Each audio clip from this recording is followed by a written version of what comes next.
Take it away, Steiny. All right, let's get right to it.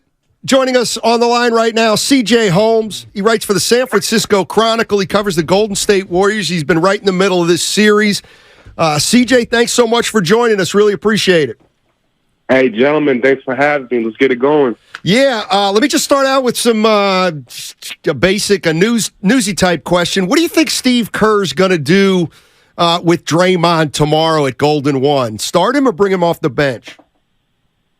I think a lot of that depends on De'Aaron Fox's health, right? And I'm sure we'll jump into that later. But, if Fox, they announced yesterday De'Aaron Fox has a fractured index finger on his shooting hand. And if he can play, if he's effective, then, if he can play and it looks like he's going to be effective, then I expect him to go with a similar defensive game plan than we saw in Game 4. And, yeah, that involves bringing Draymond off the bench. If Fox can't go, that changes a lot of things. You got to change up your schemes. And, perhaps they do start Draymond in that situation. But I think a lot of it will be contingent on, Fox's health.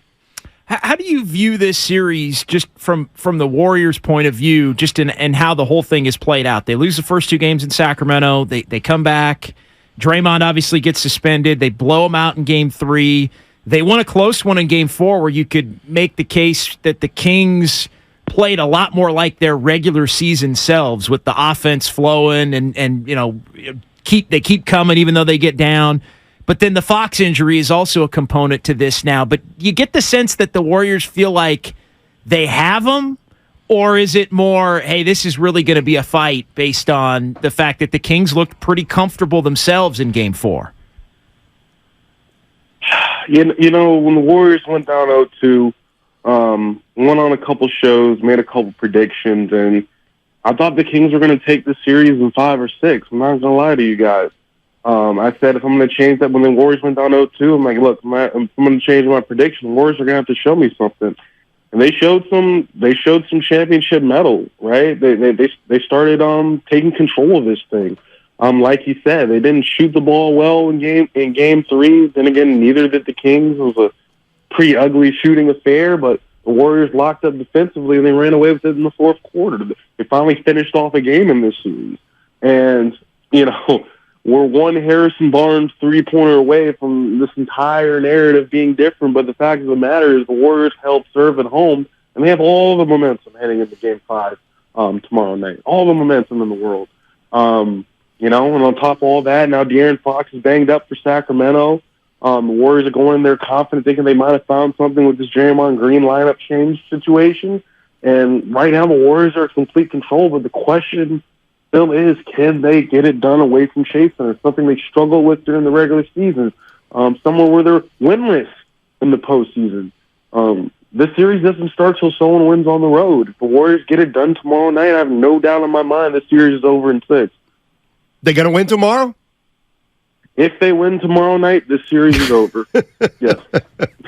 He could hit you with, was De'Aaron Fox going to play, and how effective is he going to be? That's true. Hey, CJ, and we're joined by CJ Holmes, San Francisco Chronicle. He covers the Golden State Warriors. I want to ask you a little bit about Sabonis, because you watch him in a series like this, and there's all kinds of schools of thought. One is, he's overrated. The other would be, he's getting tight. The lights are too bright for him. There might be another answer that just, his limitations are showing. What are the Warriors doing to Sabonis to kind of render him a lot less effective? They're sending multiple bodies at him on the catch. Kevon Looney, Draymond Green, they've both done a good job balling up in Game 4. But what they're doing is, on the catch, they have multiple bodies in the paint. They're stunting at him. They're making him uncomfortable. They're forcing him to turn over his shoulder and kind of throw up faders, fading floaters. And the Warriors are finishing these possessions with a rebound. Another thing is, Sabonis isn't getting foul calls right now.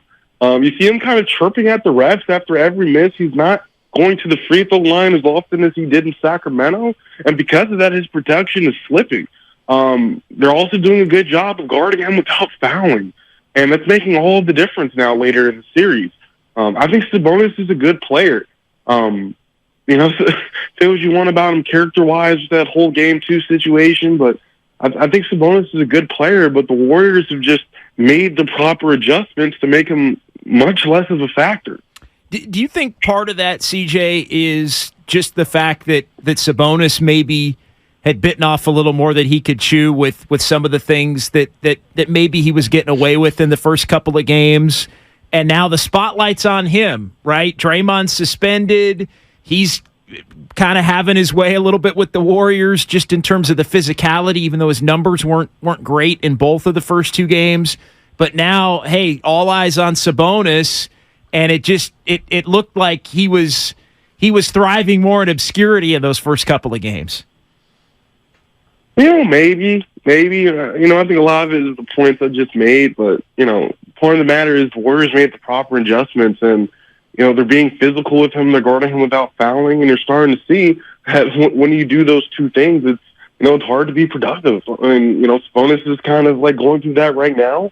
I think this is just a bonus we're going to see for the rest of the series. I think the Warriors have figured him out. Now, granted, he still impacts the game in ways other than scoring, right? He gets them going offensively.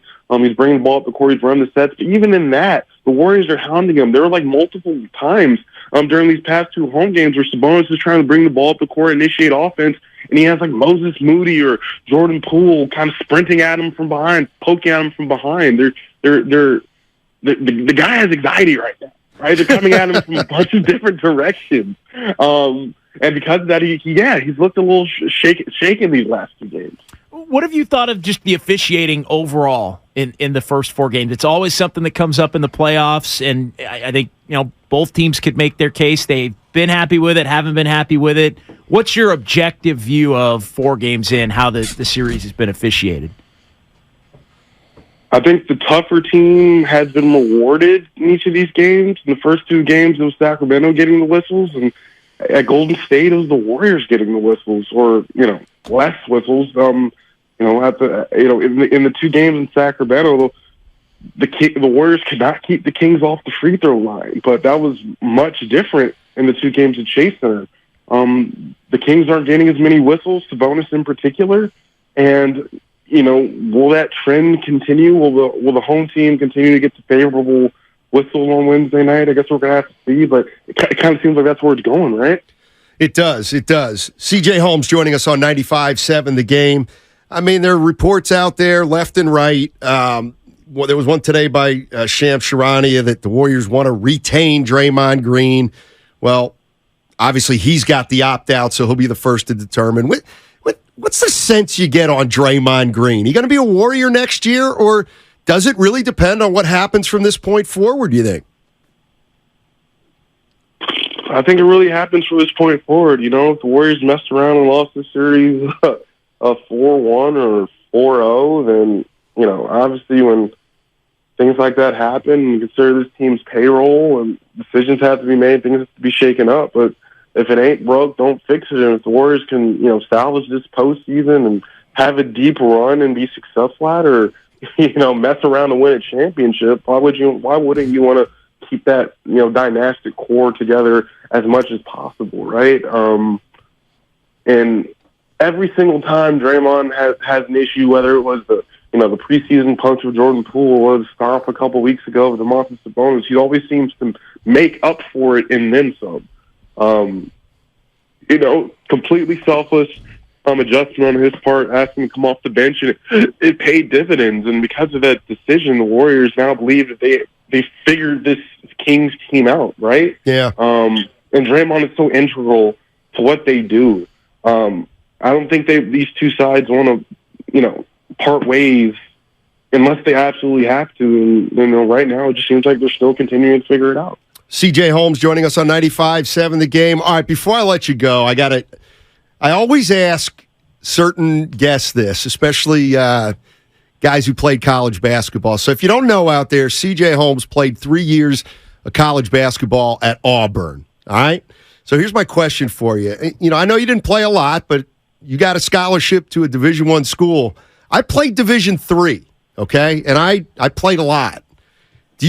What made you go to a D1 school? If you had it to do over again, would you go somewhere else we could play?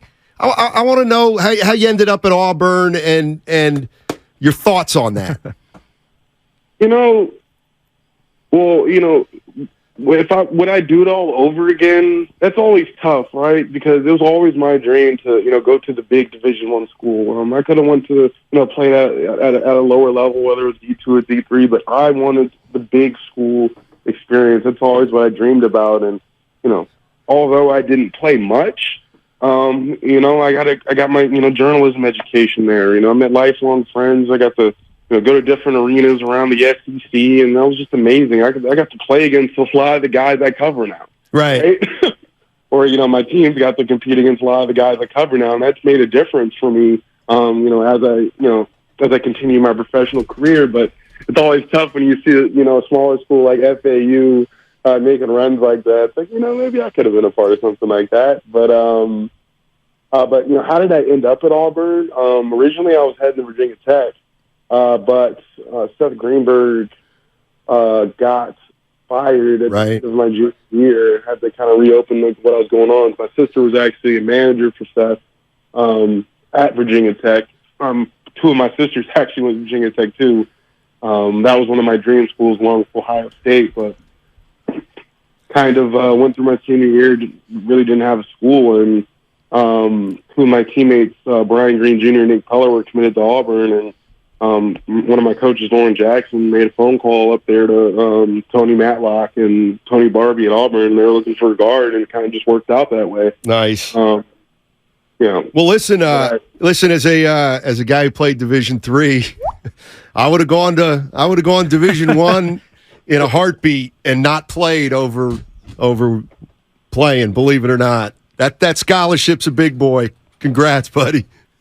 The only thing I regret is that we never got to play in the NCAA tournament. Gotcha. That's the only thing I regret. But that had more to do with us being collective knuckleheads than anything else. All right, man. Enjoy Game 5. Thanks for coming on. Really appreciate Thanks, it. CJ. All right, thanks for having me, guys. All right, CJ Holmes, San Francisco Chronicle.